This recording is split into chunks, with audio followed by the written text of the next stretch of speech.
back to channel SciTech. In this video, I'm going to show you what is the default Call of Duty graphics settings in the Moto H20 device after the recent update. And this is a question which I'm getting from a few of my subscribers asking me to make a video. The main reason is because the Call of Duty has been updated to the latest version, and after this update, the Dimensity 1200 chipset got really optimized. So now you can actually play with the high quality and high FPS. But let's see whether the Snapdragon 778G got update or not in terms of the optimization. That's what I'm going to exactly demonstrate in this video. And here's a Moto H20, so which I've been using for the past, I think, close to 13 to 14 days of usage, and it's been really very good experience, friends, using this stock Android phone.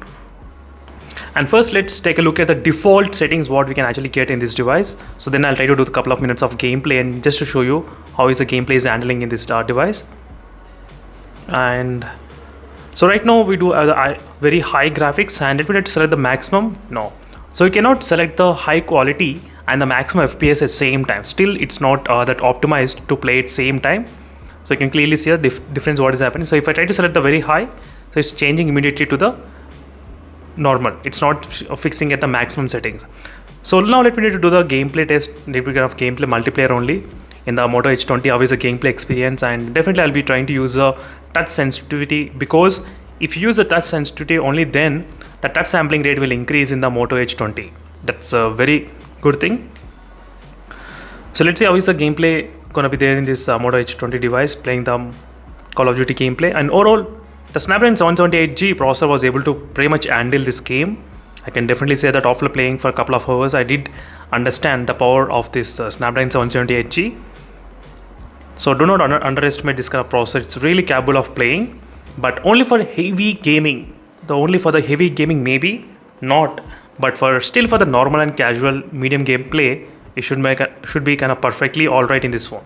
You should not have any kind of issues with this device.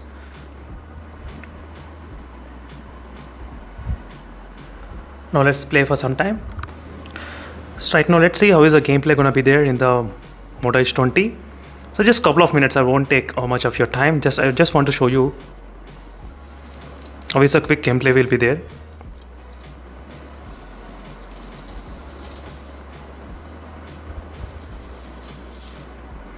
As you can see, friends, I cannot feel much kind of lag, nothing at all. The device feels really very light, and because of this one, it's very much comfortable to play the games without any kind of stress. Not even little bit also stress. No stress at all, friends. Overall, I did like overall while playing in the Moto H20.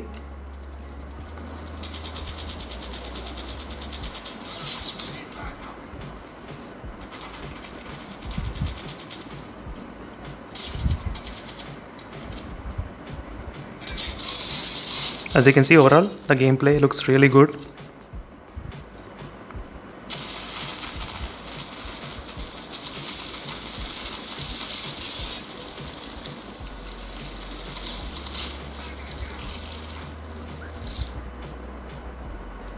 So it was very smooth playing the gameplay in the Moto H20.